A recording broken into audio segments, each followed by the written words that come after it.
Assalamualaikum warahmatullahi wabarakatuh. Jumpa lagi dengan saya Butari di kelas Sejarah Indonesia kelas 12. Sebelumnya, apa kabar kalian hari ini? Semoga kalian senantiasa dalam lindungan Allah SWT, diberi kesehatan dan kebahagiaan selalu. Amin. Pada pertemuan kali ini pertemuan yang kedua setelah kemarin sudah Butari share materi-materi sejarah esensial kelas 12 terutama sejarah Indonesia. Pada pertemuan kali ini, sebelumnya kalian silahkan mengisi absen online yang alamat linknya sudah Butari share di grup WA kalian masing-masing. Jangan lupa absen online-nya harus dan wajib diisi ya. Nah, untuk kelas sejarah Indonesia pada pertemuan kali ini kita akan membahas kompetensi dasar, yaitu tentang menganalisis upaya bangsa Indonesia dalam menghadapi ancaman disintegrasi bangsa, antara lain PKI Madiun tahun 1948, DITII, APRA, Andi Aziz, RMS, PRRI Permesta, hingga pemberontakan G30 SPKI. Kemudian merekonstruksi upaya bangsa Indonesia dalam menghadapi ancaman disintegrasi bangsa, antara lain PKI Madiun 1948, DITII, APRA, Andi Aziz, RMS, PRRI Permesta, G30 SPKI, dan menyajikannya dalam bentuk cerita sejarah. Nah, kalian bisa lihat tujuan pembelajaran kita pada pertemuan kali ini. Yang pertama adalah menganalisis berbagai peristiwa pergolakan di daerah, antara lain dari antara tahun 1948 sampai dengan 1965. Kemudian yang kedua, mengaitkan berbagai peristiwa pergolakan di tahun 1948 sampai dengan 1965 dengan ancaman disintegrasi di masa sekarang. Yang terakhir, mengambil hikmah dari berbagai peristiwa pergolakan di daerah yang terjadi antara tahun 1948 sampai dengan 1965. Kalian bisa lihat ya, berbagai pergolakan di dalam negeri 1945 sampai 1968 dibagi menjadi 3. Yang pertama, pergolakan yang berkaitan dengan ideologi. Yang kedua, pergolakan berkaitan dengan kepentingan. Yang ketiga, pergolakan berkaitan dengan sistem pemerintahan. Ya, yang B, dari konflik menuju integrasi. Yang pertama, kesadaran terhadap pentingnya integrasi bangsa, dan yang kedua, teladan tokoh-tokoh persatuan. Kalian bisa lihat peta konsep dari materi yang akan kita pelajari hari ini ya. Ini perjuangan menghadapi ancaman disintegrasi bangsa. Disintegrasi itu perpecahan ya, pengen memisahkan diri dari bangsa Indonesia sekitar tahun 1948 sampai 1965. Munculnya berbagai ketegangan dan gejolak di dalam negeri, yaitu yang tadi dibagi menjadi 3 ya, pergolakan ideologi seperti pemberontakan PKI Madiun, G30 SPKI, DITI. Kenapa ideologi? Karena memang ideologinya yang dibawa oleh ketiga pemberontakan ini adalah PKI Madiun maupun DITI. Ideologinya adalah komunis, sedangkan PKI Madiun, G30 SPKI adalah komunis, dengan DITI ingin mendirikan negara Islam Indonesia. Kemudian yang kedua, pergolakan kepentingan. Ada 3 jenis pemberontakan pada waktu itu, yaitu APRA, Republik Maluku Selatan, dan pemberontakan Andi Aziz. Kemudian yang ketiga, pergolakan sistem pemerintahan, PFO dan PRRI. Next, berikutnya, pergolakan akibat perbedaan ideologi tadi dibagi menjadi ada 3 jenis pemberontakan. Yang pertama, pemberontakan PKI Madiun 1948. Kenapa disebut PKI Madiun? Karena memang peristiwanya terjadi di Madiun pada tahun 1948. Yang kedua, pemberontakan DITI. Nah, DITI sendiri nanti dibagi di berbagai daerah ya, nanti kita pelajari lebih lanjut. Yang ketiga, pemberontakan G30 SPKI. Yang pertama, kita akan membahas tentang pemberontakan PKI Madiun 1948. kalian bisa lihat tokoh utamanya dalam pemberontakan PKI Madiun 1948 ya. Ini adalah Amir Syarifuddin dan Muso ya, Muso, tokoh utama dalam pemberontakan PKI Madiun 1948. Bagaimana kronologisnya? Pemerintah pada tanggal 18 September 1948 PKI membentuk Front Nasional. Kemudian Presiden Soekarno meminta rakyat memilih Republik Indonesia atau PKI. Akhirnya pemerintah melancarkan operasi militer di Madiun. Bagaimana akhir pemberontakan PKI Madiun? Berakhir pada November 1948 dan dinyatakan berakhir atau selesai. Berikutnya adalah pemberontakan DITI, Darul Islam atau Tentara Islam Indonesia. Apa latar belakang terjadinya pemberontakan DITI? Kekecewaan terhadap perjanjian Renville. Kalian nanti bisa lihat apa itu perjanjian Renville ya. Kemudian pada tanggal 7 Agustus 1949 membentuk Gerakan Darul Islam atau DI dan Tentara Islam Indonesia TII yang berpusat di Tasikmalaya, Jawa Barat. Tokohnya siapa? Yang terkenal adalah Kartosuwiryo, RM Kartosuwiryo. Bagaimana perkembangan DITI pada waktu itu? DITI menyebar di berbagai daerah dengan cepat. Beberapa daerah yang menjadi basis DITI seperti Jawa Tengah, Sulawesi Selatan, Kalimantan Selatan, hingga Aceh. Bagaimana penumpasan? Pemerintah maupun militer Indonesia melakukan beberapa operasi militer dan berakhir secara damai. Berikutnya adalah pemberontakan G30 SPKI atau yang disebut Gestok maupun Gestapo yang sampai sekarang masih menjadi trauma bagi bangsa Indonesia. Bagaimana jalannya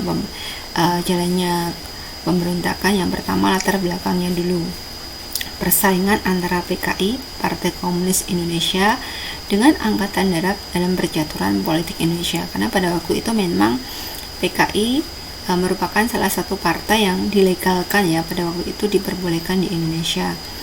Kemudian jalannya pemberontakan pada tanggal 30 September 1965, pasukan PKI di bawah pimpinan Letkol Untung Sutopo menculik dan membunuh sejumlah petinggi angkatan darat yang anti komunis. Kemudian bagaimana mengatasi pemberontakan G30 SPKI atau penumpasannya? Dengan cara yang pertama, menetralisasi pasukan-pasukan yang berada di sekitar lapangan Merdeka. Yang kedua, merebut gedung RRI dan kantor pusat telekomunikasi karena pada waktu memang dikuasai oleh PKI. Yang ketiga, membersihkan pangkalan udara Halim Perdana Kusuma. Next, berikutnya kalian bisa lihat beberapa tokoh korban atau tokoh-tokoh petinggi TNI Angkatan Darat yang menjadi korban keganasan PKI. Ada Letjen Ahmad Yani, Maijen R. Suprapto, Maijen Harjono, Brigjen Sutojo, DI Panjaitan, S. Parman, sampai Pierre Tandian. Berikutnya, pergolakan akibat kepentingan. Bagi menjadi yang pertama pemberontakan APRA, yang kedua pemberontakan Andi Aziz, dan yang ketiga pemberontakan RMS. Apa itu pemberontakan APRA? Disingkat APRA, kepanjangan dari Angkatan Perang Ratu Adil ya. Latar belakang ketidakpuasan pejuang terhadap kebijakan RIS, yaitu akibat perjanjian Renville ya. Jadi Republik Indonesia Serikat. Tokoh utama siapa? Kolonel Raymond Westerling. Jalannya pemberontakan, membunuh ratusan pasukan divisi Siliwangi dan menguasai beberapa kota di Bandung. Kemudian jalannya pemberontakan berakhir pada tahun 1950 di mana pasukan APRA mulai tercerai-berai. Akhir pemberontakan, pasukan APRA kembali bergabung dengan APRIS, Angkatan Perang Republik Indonesia Serikat. Next, berikutnya pemberontakan Andi Aziz ya. Terjadi pada sekitar Desember 1949. Itu sebenarnya merupakan masih ada sangkut pautnya dengan pemberontakan APRA ya. Kemudian pada tanggal 5 April 1990, pasukan Andi Aziz menangkap beberapa anggota APRIS di Makassar dan menguasai Makassar. Selanjutnya pada tanggal 8 April 1950, pemerintah RIS mengeluarkan ultimatum terhadap Andi Aziz. Apa itu isi ultimatumnya? Dalam waktu 4 kali 24 jam, Andi Aziz harus melaporkan diri kepada pemerintah RIS di Jakarta. Next, berikutnya pemberontakan RMS atau Republik Maluku Selatan. Latar belakangnya kebijakan pemerintah negara Indonesia Timur ya, yang berupaya membubarkan negara-negara bagian dan menyatukannya dalam NKRI. Jadi intinya RMS itu tidak setuju jika bergabung dengan NKRI, ingin mendirikan negara sendiri. Kemudian pada tanggal 25 April 1950, para anggota RMS memproklamasikan berdirinya Republik Maluku Selatan yang didukung penuh oleh Belanda dan tentara KNIL di Ambon. Kemudian pemerintah Indonesia menempuh cara damai dan operasi militer. Nah, kalian bisa lihat gambar ini tokoh pemberontak RMS siapa? Dr. Somokil ya, Dr. Somokil. Next, berikutnya pergolakan sistem pemerintahan. Yang pertama pemberontakan PRRI, yang kedua pemberontakan Permesta, dan yang ketiga persoalan negara federal dengan BFO. Yang pertama adalah pemberontakan PRRI. Latar belakangnya bagaimana? Adanya kecemburuan pemerintah di daerah terhadap pemerintah pusat, karena semua pembangunan hanya berpusat di kota. Kemudian prosesnya muncul beberapa dewan daerah seperti Dewan Banteng, Dewan Gajah, Dewan Garuda, sampai Dewan Manguni. Penumpasannya juga dengan operasi militer seperti Operasi Tegas, Operasi 17 Agustus, Operasi Sada, dan Operasi Merdeka. Next, berikutnya pemberontakan Permesta, pemerintahan rakyat semesta. Latar belakangnya ketidakpuasan dengan pembagian alokasi biaya pembangunan dari pemerintah pusat. Kemudian tokohnya adalah Dr. N.C. Samuel ya. Pada tanggal 2 Maret 1957, N.C. Samuel memproklamasikan Piagam Perjuangan Rakyat Semesta atau Permesta yang berpusat di Makassar. Kemudian cara menumpasnya melakukan operasi gabungan seperti Operasi Merdeka yang dipimpin oleh Letkol Rukminto Hindraningrat, Operasi Sabta Marga pertama oleh Letkol Sumarsono. Pada tahun 1961, pemerintah pusat melalui Kepres nomor 322 tahun 1961 memberikan amnesti dan abolisi bagi orang-orang yang terlibat dalam Permesta. Next, berikutnya adalah persoalan negara federal dengan BFO. Apa itu BFO? Byzantine Comes for Federal Overlay. Pembentukan negara-negara federal berawal dari upaya Van Mook ya, menegakkan kekuasaan Belanda di Indonesia pada Mei 1948. Negara-negara federal mengadakan pertemuan yang disebut BFO atau Byzantine Comes for Federal Overlay, yang menyebabkan yang pertama golongan federalis yang pro Belanda yang ingin mempertahankan bentuk federal. Yang golongan yang kedua adalah golongan federalis atau pro republik yang ingin bersatu dengan NKRI. Kemudian dalam perkembangannya muncul ketidakpuasan di negara-negara bagian RIS. Mereka menginginkan kembali ke bentuk NKRI. Akhirnya pada tanggal 17 Agustus 1950, RIS dibubarkan dan kembali ke NKRI, Negara Kesatuan Republik Indonesia.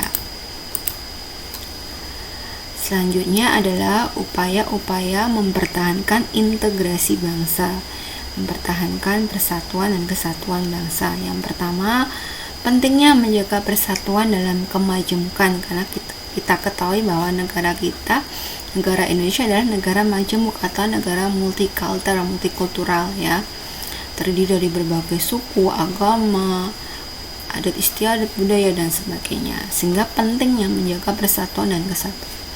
Yang kedua, menciptakan kerukunan. Dan yang ketiga, mewujudkan cita-cita dan tujuan nasional. Cita-cita bangsa Indonesia apa? Lihat pembukaan UUD 1945. Kemudian memajukan negara, mempersiapkan generasi penerus agar mampu bersaing pada era globalisasi. Nah, kalian sebagai generasi penerus bangsa harus mampu bersaing di era globalisasi seperti ini. Yang terakhir, memiliki nilai strategis demi keutuhan bangsa. Lalu tokoh-tokoh teladan, tokoh-tokoh pemersatu, siapa saja? Yang pertama, tokoh Papua. Yang terkenal adalah Frans Kaisipu. Ini pada uang berapa ya yang kemarin itu viral pada pecahan uang Indonesia ya, menggagas Partai Indonesia Merdeka atau PIM pada tahun 1946, mengganti nama Papua dan Nederland New Guinea menjadi Irian, Papua New Guinea maksudnya menjadi Irian, ikut Republik Indonesia anti Nederland. Nah, Irian itu singkatannya seperti itu loh, baru tahu juga ya. Irian ikut Republik Indonesia anti Netherlands, kemudian merancang perlawanan rakyat Biak. Kemudian tokoh berikutnya adalah Silas Papare, membentuk Komite Indonesia Merdeka atau KIM pada tahun 1945, membentuk Partai Kemerdekaan Irian Indonesia PKII, bukan PKI loh ya. Kemudian mendirikan Badan Perjuangan Irian di Yogyakarta pada tahun 1949.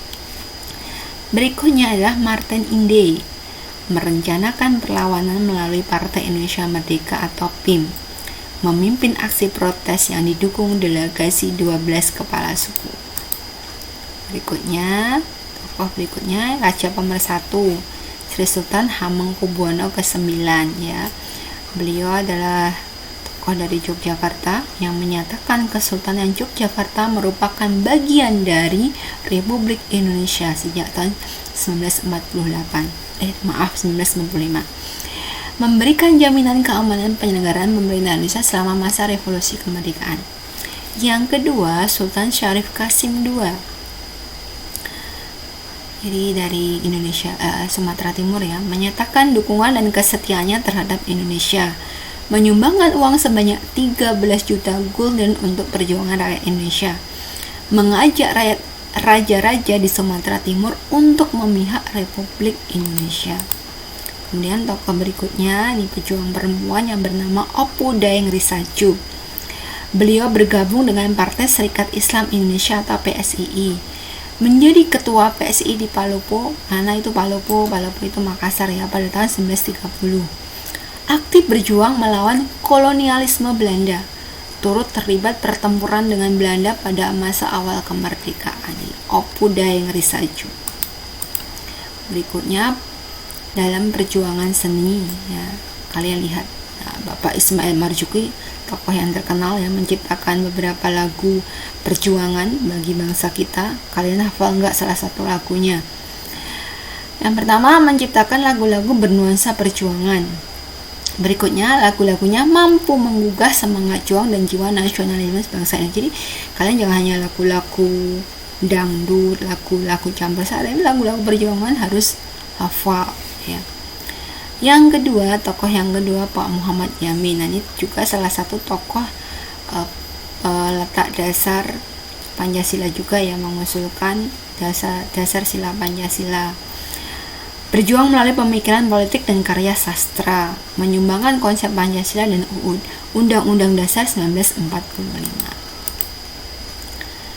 Sedangkan tokoh-tokoh pejuang pemberontakan ya yang ikut berjuang dalam menumpas pemberontakan, yang pertama Pak Abdul Haris Nasution, memimpin divisi Siliwangi, menjadi kepala staf Angkatan Darat atau Kasat dan Menteri Keamanan Sosial.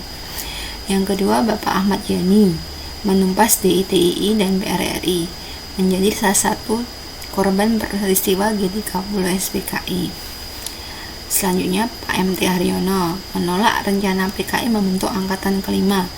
Beliau juga menjadi korban peristiwa G30 SPKI 1965. Berikutnya nih yang terkenal ya, di Jalan Solo ini Slamet Riyadi, sangat terkenal, bahkan Universitas Slamet Riyadi di Solo mengambil nama beliau, Ignatius Slamet Riyadi ya, menjadi kepala komando setiap peristiwa perlawanan di Surakarta, karena beliau memang asli dari Solo, terlibat dalam penumpasan DITII Jawa Barat dan RMS. Kemudian tokoh pemikir bangsa, nah ini wakil presiden pertama kita Muhammad Hatta. Muhammad Hatta berpendapat rasa nasionalisme atau kebangsaan muncul karena adanya perasaan senasib yang dirasakan dalam diri bangsa Indonesia. Nasionalisme juga ditemukan oleh adanya kesadaran terhadap persamaan dan tujuan. Itu dia pemarkasa tokoh nasionalisme. Memperjuangkan nasionalisme Indonesia sejak masa pergerakan nasional. Pemikirannya menjadi pijakan utama dalam integrasi nasional. Oke, demikian dari Butari untuk materi pertemuan kali ini, kompetensi dasar 3.1. Jika ada pertanyaan silakan boleh di grup ya, nanti akan dijelaskan lebih lanjut. Kalian bisa browsing materi-materi sejarah Indonesia kelas 12. Untuk modulnya belum tahu penjadwalannya kapan, tapi insya Allah mungkin minggu ini ya, untuk pengambilan modul ke sekolahan. Kalian bisa browsing di Mbah Google dan sebagainya ya, jangan hanya terpaku pada modul atau hanya materi-materi dari Butari. Oke, di akhir kata Butari ingin sedikit berkata-kata sebaik saja dari Sapardi Djoko Damono yang berjudul Secangkir Kopi. Kubaca di atas meja kayu sederhana, bersebelahan dengan secangkir kopi yang uapnya sesekali mengganti peran oksigen yang kuhirup. Letak mereka bersebelahan untuk kemudian saling memaknai tanpa perlu saling berbicara. Aku adalah seorang pembaca dan penulis. Aku tak bisa dipisahkan dari kopi dan buku. Menikmati kopi disertai membaca ataupun sekedar menulis bait-bait hingga tercipta sebuah sajak sederhana. Barangkali setiap kita memiliki ruang masing-masing tempat menyimpan tumpukan buku dengan rapi, sebagai teman agar tak terlalu kesepian. Seperti dikutip dalam sajak Sapardi Djoko Damono yang berjudul Secangkir Kopi. Secangkir kopi yang dengan tenang menunggu kau minum itu tidak perlu mengusut.